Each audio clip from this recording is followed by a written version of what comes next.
वो काम जो विजय हजारे ने साल 1951 में किया था, गावस्कर ने 1976 में किया था और विराट कोहली ने 2014 में, वो शुभमन गिल ने जब 2025 में किया तो सारी दुनिया के मन में एक ही सवाल आने लगा कि क्या लड़का बड़ा हो गया?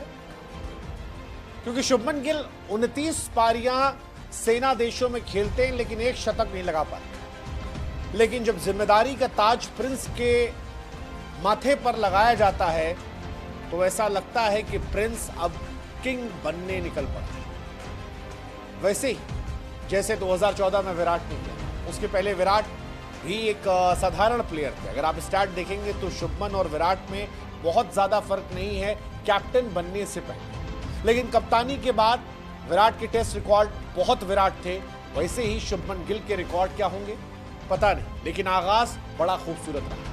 आगाज खूबसूरत रहा है और जिस 4 नंबर पर बल्लेबाजी की लेगेसी की शुरुआत की है, उस लेगेसी को आगे बढ़ाने वाला रहा। एक कप्तान के तौर पर जहां गावस्कर से, विजय हजारे से, विराट कोहली से वो टक्कर लेते हैं, तो वहीं 4 नंबर पर लेगेसी मोहिंदर अमरनाथ की आती है, दी ग्रेट तेंदुलकर और विराट की आती है। और अब गिल, जिन्होंने पहले टेस्ट मैच में कैप्टन के तौर पर दिल जीता है, सवाल यही है कि क्या वो प्रिंस अब किंग बन जाए।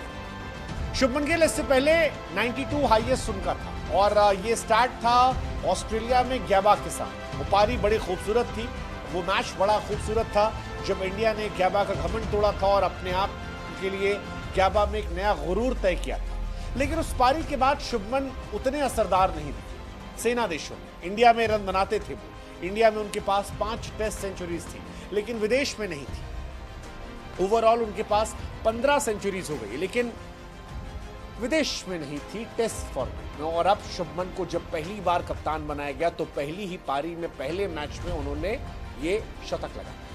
Captain Shubman Gill, debut test match में सेंचुरी और एक ऐसी सेंचुरी जिसे लंबे समय तक याद रखा जाए। पहली टेस्ट इनिंग की पहली पारी में टॉस हारने के बाद शुभमन गिल ने जब ये शतक लगाया तो मानो एक ऐलान था कि अब शुभमन गिल एरा की शुरुआत होगी। गावस्कर, द ग्रेट गावस्कर, जिन्होंने खुद कभी शतक लगाया था कैप्टनसी में, वो खड़े होकर आज तालियां बजा रहे थे शुभमन गिल की पारी को लेकर। और ये पारी बताती है कि ऐतिहासिक है, ऐतिहासिक है एक कैप्टन के तौर पर, प्लेयर के तौर पर भी, क्योंकि कैप्टन गिल का ये पहला मैच था और गिल का बैट्समैन के तौर पर ये 29वीं इनिंग थी, 30वीं, जिसमें सेना देश में शतक आई और ये बहुत बड़ी बात थी। और इसी के साथ उनके 2000 रन भी पूरे हुए।